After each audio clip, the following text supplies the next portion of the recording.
The certifications and training are mostly based around the equipment. Obviously, you have to be proficient with the counter-UAS equipment you're using, both in maintaining it. Like I said earlier, you might find yourself updating the equipment, testing it out all the time to make sure the components are working. There's a lot of vendor trainings that we go to for our specific vendors that will show us the ins and outs of the equipment. They're usually always available. We have good contracts with them, and they help us improve our counter-UAS mission. This is Special Agent Robert Waltman, and he's telling me about the Secret Service's Counter-Unmanned Aircraft Systems program, or C-UAS, one of the more secretive initiatives in our agency. This is the program responsible for protecting the skies and the airspace around our protectees. As you can imagine, there are a lot of potential air-based threats they need to consider, and Rob's focus is on unauthorized and potentially dangerous drones, which, between their small size and high speed, can be difficult to detect. He was an early adopter of drone technology. When he started piloting them, you had to build your own from parts off the shelf. So it's natural that in the course of his career, he would gravitate towards a drone program, and, more specifically, an anti-drone program. I'm Abel Trevino, and you're listening to Standing Post.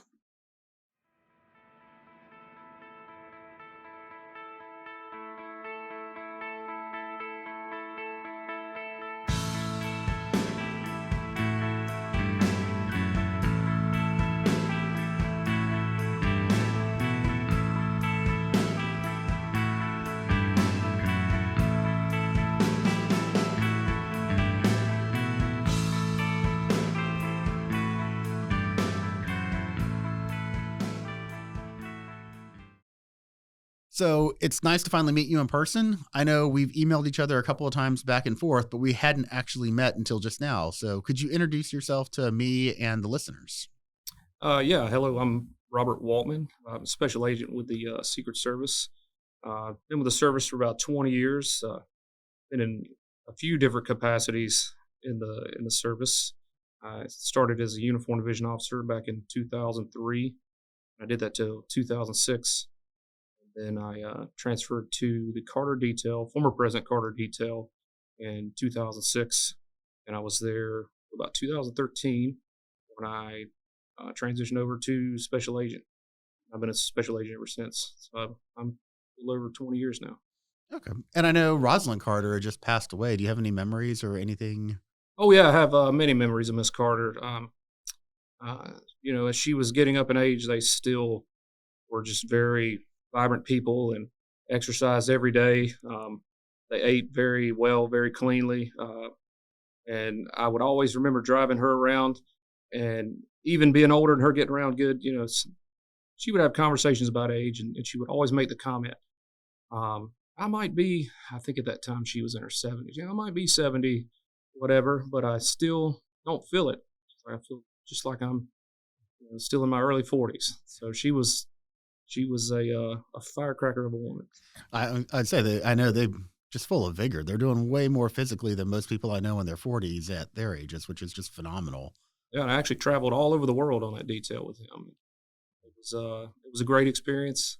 I got to meet a lot of good agents. And, some of the agents came to me and they just said, hey, Waltman, what's your next step? What's your next goal? I hadn't really thought of it as much as I probably should, because I had some college. I went to the University of South Carolina, Spartanburg, South Carolina, for a few years, but never finished.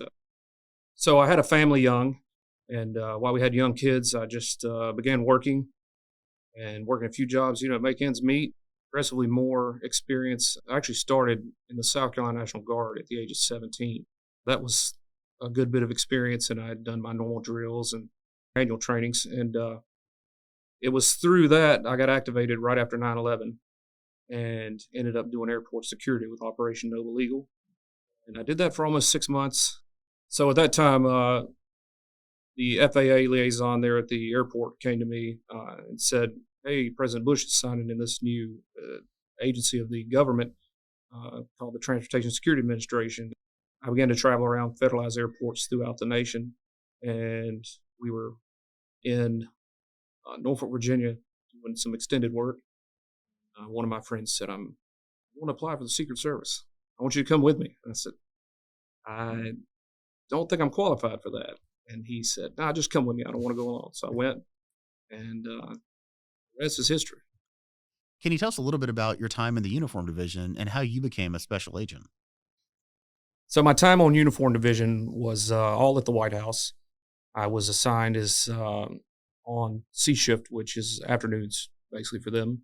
And then eventually went midnights, and I worked permanent midnights. But my other duties I had were magnetometer advance. So I traveled around doing advances for presidential visits. And I worked as the watch commander's clerk and the patrol vehicle.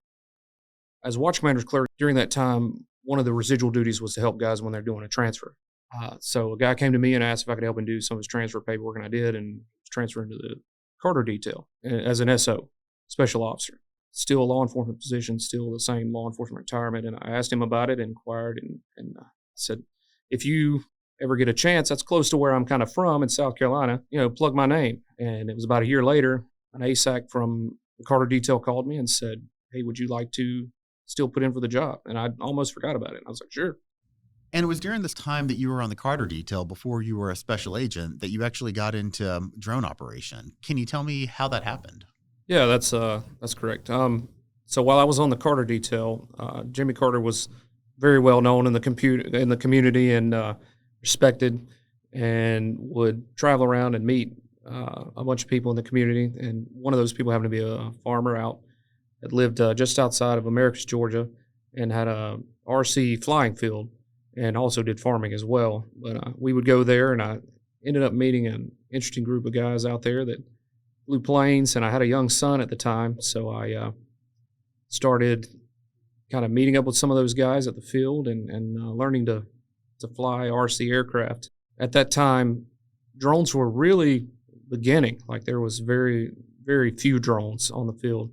But one of the guys that worked there started building them, and I was intrigued by that particular, we called them multi-rotors at that time. So I kind of watched him build them and got into it myself and built my first drone and began to fly them. And they're nothing like they are today, where you just lay the remote down and the drone just hovers there and flies. Like these, you have to fly nonstop or they're going to hit the ground. So it was a neat experience, and I continued to fly pretty much from when I went agent to now. I fly today. And it's really interesting that your history for these extends, like you said, they were called multi-rotors. So there weren't even drones when you started this.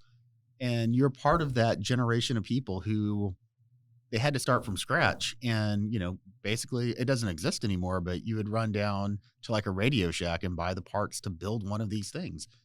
What were some of the considerations that you have for something that's just a fledgling technology?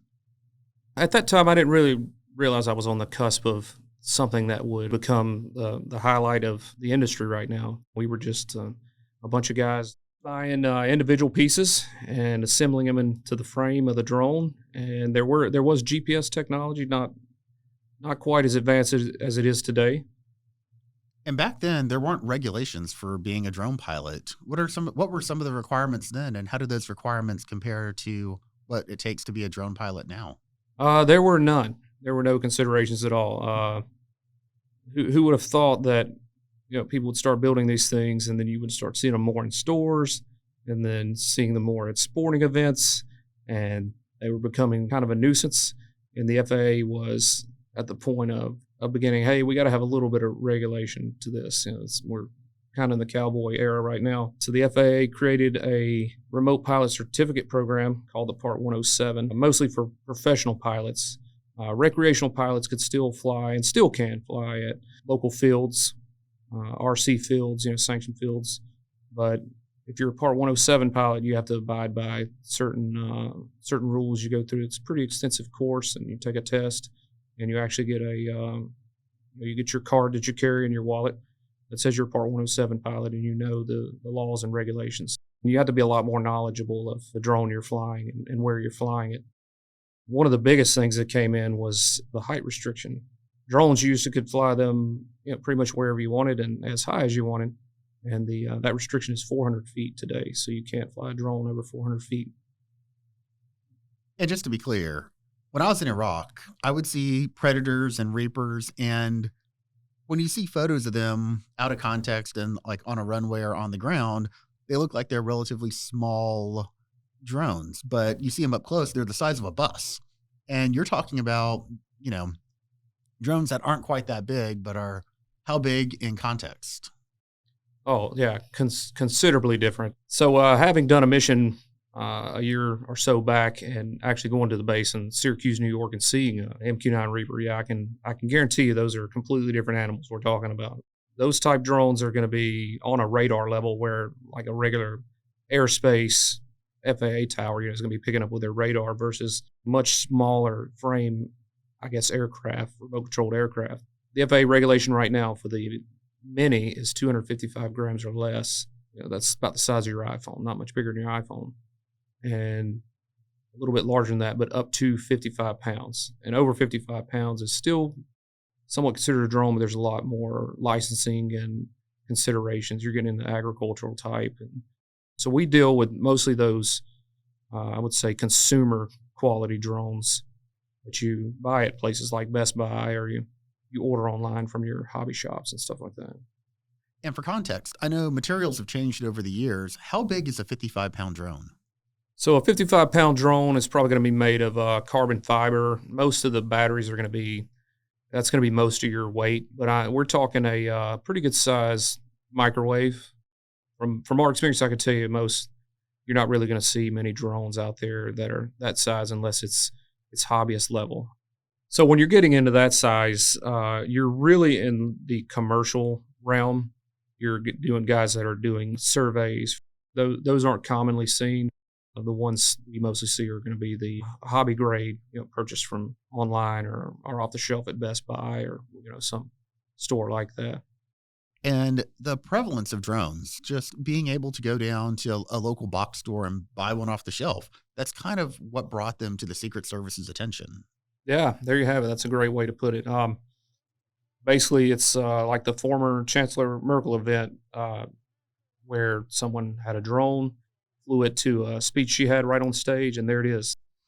And that incident, it didn't involve Secret Service personnel, but it kind of brought awareness to the agency about a realistic threat, and that started a whole program within our organization. Can you tell us a little bit about that? I think that was a point when the service realized that this might be an emerging threat. The Secret Service felt that they should possibly have a counter-UAS program added to the protection mix. So they basically evaluated some equipment. Equipment was procured, and for a year or so, there was a bunch of guys just traveling around with the president at major events, and we called it the Wild West days. What works, what doesn't, what do we need to change here, what do we need to do better. There was a dedicated branch of people that were dedicated to the counter-UAS program on a full-time basis, and it eventually progressed into the program that it is today. It now has a full program management and policy and regulation behind it. When we started down this path, you were talking about having to build these drones back when they were multi-rotors. In the early days of counter-UAS, what were some of the tools you used? We had handheld mitigation. We had basically a mitigation antenna that we could set up, and we have sensors that pick up drones. It's a pretty common thing. You can look on drone forums all over the internet and see that a lot of drone enthusiasts know that we're out there, and some of them make their comments sometimes when they get called and warn other people. But it's kind of a layered approach. We have quite a bit more equipment at our disposal today than we did then, but still along the same lines. Not a lot has changed in the aspect of the RF mitigation part of it, and because the drones basically just operate off radio frequencies, so there's always going to be a radio frequency aspect. But there's more things out there today to detect drones than were previously. And I imagine it's a little more complex than just two guys out there with a net running around. Oh, very much so. So that's a pretty good segue. But in addition to the nets today, there's a lot more technology that is advanced behind what we do today with counter UAS. Even so, it pours into different aspects of the service where more manpower are given an opportunity to be involved in the C-UAS program. C-UAS is now offered to our uniform division. We have officers that do C-UAS for our local region here in Washington, D.C. And we even currently have a counter-UAS operator position that was posted on USA Jobs, in which we have people that are going through the hiring process for that. We're hoping to have that position announced again in the near future if we can this year.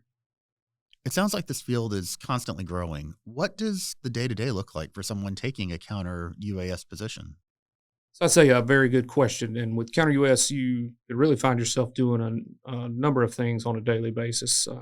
Our bread and butter is the advanced work we do, and with the heavy travel pace, you're doing that quite a bit, traveling around the nation to pre-advance places the president's going and figure out what layered approach is going to work at this particular venue. Are there multiple sites? Is there one site? What's the visit going to look like, and coordinate that with the Presidential Protective Division, and put together a good plan for securing POTUS with counter UAS equipment. You could also find yourself working on equipment, making sure it's updated, because it's kind of like an iPhone. You have to make sure it's updated and has the latest software and is ready to go. The vendors we use are always trying to stay ahead of the rapidly evolving technology that UASs have. And sometimes you can find yourself in training environments, training with other agencies, or just training amongst ourselves with the equipment to make sure that we're maintaining proficiency in the use of it and preparing for the next mission. And you mentioned traveling domestically, and that seems to be, you're aware of U.S. laws, but you also travel internationally with the protectee.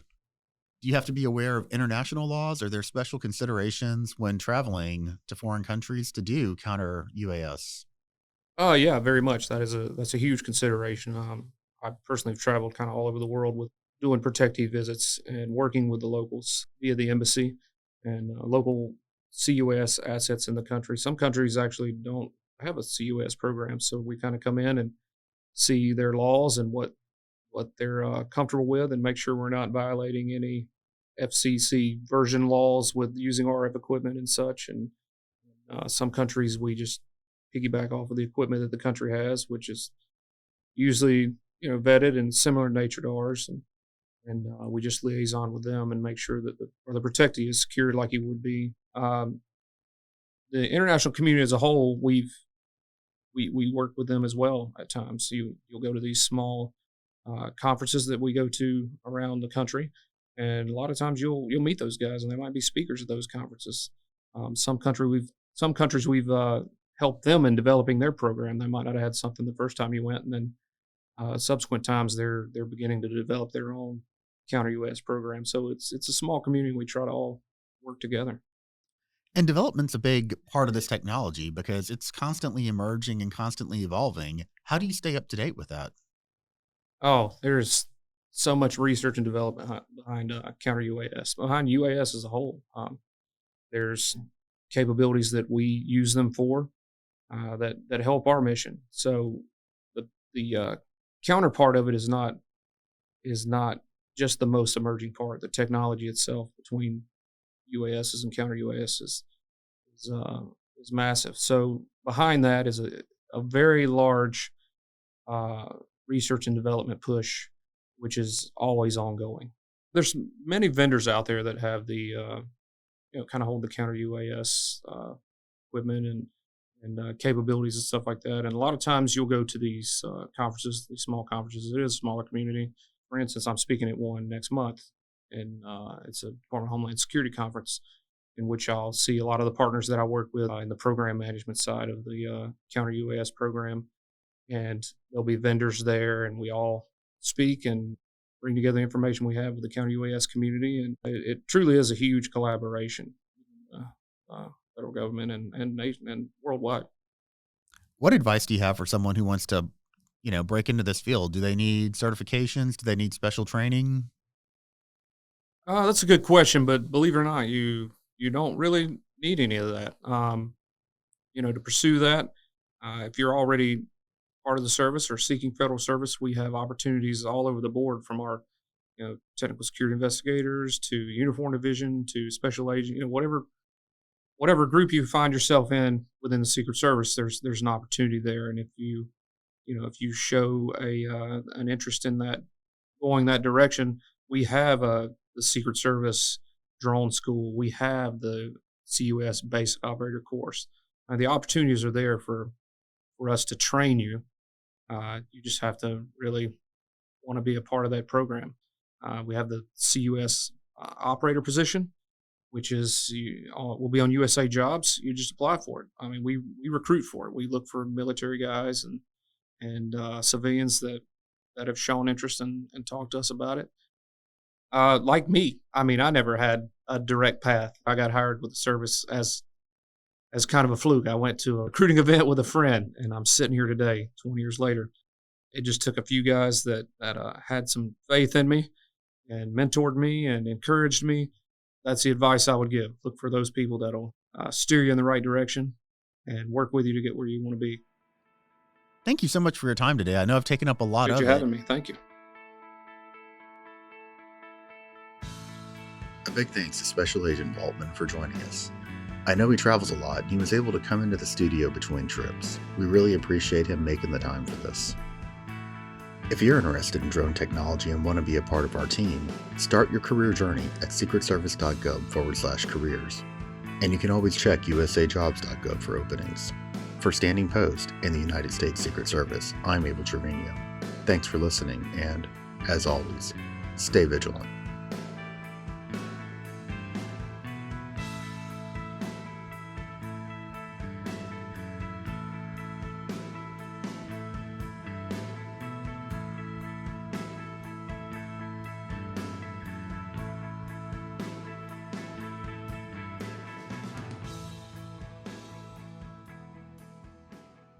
Can you tell us about the Secret Service Predator program?